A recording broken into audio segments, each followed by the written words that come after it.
प्रिय भक्तजनों, आज मैं आपसे शेयर करूंगी सावित्री व्रत की पूजा कथा।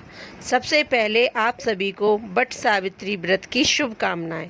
बट सावित्री व्रत का पूजन ज्येष्ठ मास की कृष्ण पक्ष की अमावस्या को संपन्न किया जाता है। यह स्त्रियों का महत्वपूर्ण पर्व है। इस दिन सत्यवान सावित्री तथा यमराज की पूजा की जाती है। सावित्री ने इसी व्रत के प्रभाव से अपने मृतक पति सत्यवान को धर्मराज से छुड़ाया था। यह व्रत कुंवारी कन्याएं भी कर सकती हैं, जिससे उन्हें उनका होने वाला पति दीर्घ आयु वाला मिले। महाभारत में बट सावित्री व्रत वन परम में मिलती है, जिसके अनुसार एक बार युधिष्ठिर ने मार्कंडेय मुनि से पूछा, मुनिवर, क्या पृथ्वी पर और कोई स्त्री द्रौपदी की तरह पतिव्रता हुई है, जो राजकुल में पैदा होते हुए भी पतिव्रता के धर्म को निभाने के लिए वन में भटक रही हो? मुनि ने कहा, हे पांडुपुत्र, द्रौपदी से पहले सावित्री नाम की एक कन्या थी, जो इसी तरह पतिव्रत धर्म का पालन करते हुए वन में भटकती रही। युधिष्ठिर ने मार्कंडेय ऋषि से सावित्री की कथा सुनाने का आग्रह किया। तब मार्कंडेय ऋषि बोले, प्राचीन काल में कि मद्र देश के राजा अश्वपति के कोई संतान नहीं थी। उन्होंने संतान प्राप्ति के लिए यज्ञ का अनुष्ठान किया। मंत्रोच्चारण के साथ 1,00,000 आहुतियां देते हुए उन्होंने यज्ञ किया। इसी प्रकार यह यज्ञ 18 वर्षों तक लगातार चलता रहा।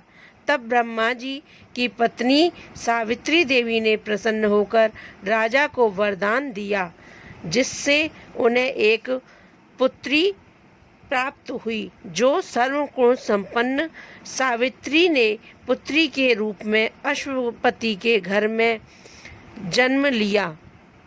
कन्या के युवा होने पर अश्वपति ने अपने मंत्री के साथ सावित्री को अपना पति चुनने के लिए भेज दिया। सावित्री अपने मन के अनुकूल वर का चयन कर लौटी।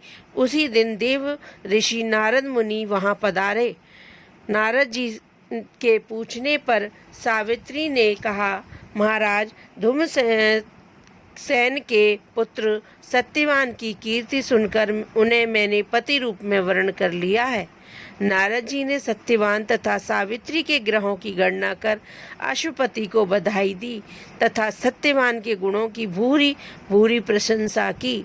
बताया कि सावित्री के 12 वर्ष की आयु होने पर सत्यवान की मृत्यु हो जाएगी। नारद जी की बात सुनकर राजा अश्वपति का चेहरा मुरझा गया। उन्होंने सावित्री से किसी अन्य को अपना पति चुनने की सलाह दी, परंतु सावित्री ने उत्तर दिया, आर्य कन्या होने के नाते मैं सत्यवान का वर्ण कर चुकी हूँ, तो अब वे चाहे अल्पायु हों या दीर्घायु, मैं किसी अन्य को अपने हृदय में स्थान नहीं दे सकती। सावित्री ने नारद जी से सत्यवान की मृत्यु का समय ज्ञात कर लिया। दोनों का विवाह हो गया। सावित्री अपने ससुर परिवार के साथ जंगल में रहने लगी। नारद जी द्वारा बताए हुए दिन से 3 दिन पूर्व ही सावित्री ने उपवास शुरू कर दिया। नारद जी द्वारा निश्चित तिथि को जब सत्यवान लकड़ी काटने के लिए चला, तो सास ससुर से आज्ञा लेकर वह भी सत्यवान के साथ चल दी। सत्यवान वन में पहुंचकर लकड़ी काटने के लिए वृक्ष पर चढ़ा। वृक्ष पर चढ़ने के बाद उसके सिर में भयंकर पीड़ा होने लगी। वह नीचे उतरा। सावित्री ने उसे बड़ के पेड़ के नीचे लिटाकर उसका सिर अपनी जांघ पर रख लिया। देखते ही देखते यमराज ने ब्रह्मा के विधान की रूपरेखा सहित सावित्री के सामने स्पष्ट कर दी और सत्यवान के प्राणों को लेकर चल दिए। कहीं कहीं पर ऐसा उल्लेख भी मिलता है कि बट वृक्ष के नीचे लेटे हुए सत्यवान को सर्प ने डस लिया था। सावित्री सत्यवान को बट वृक्ष के नीचे ही लिटाकर यमराज के पीछे पीछे चल दी। पीछे आती हुई सावित्री को यमराज ने लौट जाने का आदेश दिया। इस पर वह बोली, महाराज, जहाँ पति है वहीं पत्नी है, यही धर्म है और यही मर्यादा है। सावित्री की धर्मनिष्ठा से प्रसन्न होकर यमराज बोले, पति के प्राणों के अतिरिक्त कुछ भी मांग लो। सावित्री ने यमराज से सास ससुर की आंखों के लिए ज्योति और दीर्घ आयु मांगी। यमराज तथास्तु कहकर आगे बढ़ गए।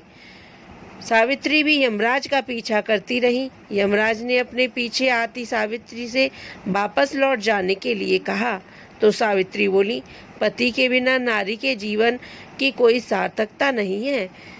यमराज ने सावित्री के पतिव्रत धर्म से खुश होकर पुनः वरदान मांगने के लिए कहा। इस बार उसने अपने ससुर का राज्य वापस दिलाने की प्रार्थना की। तथास्तु कहकर यमराज आगे चल दिए। यमराज ने देखा सावित्री अभी भी पीछे पीछे चली आ रही हैं। इस बार सावित्री ने यमराज से 100 पुत्रों की मां बनने का वरदान मांगा। तथास्तु कहकर जब यमराज आगे बढ़े तो सावित्री बोली, आपने मुझे 100 पुत्रों की मां होने का वरदान दिया है, पर पति के बिना मैं माँ किस प्रकार बन सकती हूँ? अपना यह तीसरा वरदान पूरा कीजिए। सावित्री की धर्मनिष्ठा, ज्ञान, विवेक तथा पतिव्रत धर्म की बात जानकर यमराज ने सत्यवान के प्राणों को अपने पास से स्वतंत्र कर दिया।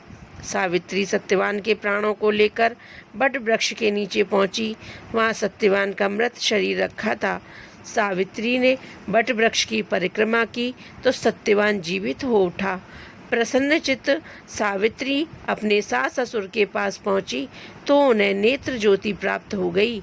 इसके बाद उनका खोया हुआ राज्य भी उन्हें मिल गया। आगे चलकर सावित्री 100 पुत्रों की माता बनी।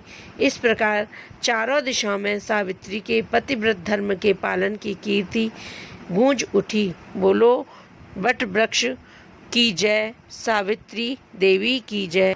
धन्यवाद। यदि आपको मेरी यह कथा पसंद आई हो तो लाइक कीजिए, शेयर कीजिए और मेरे इस चैनल को सब्सक्राइब कीजिए।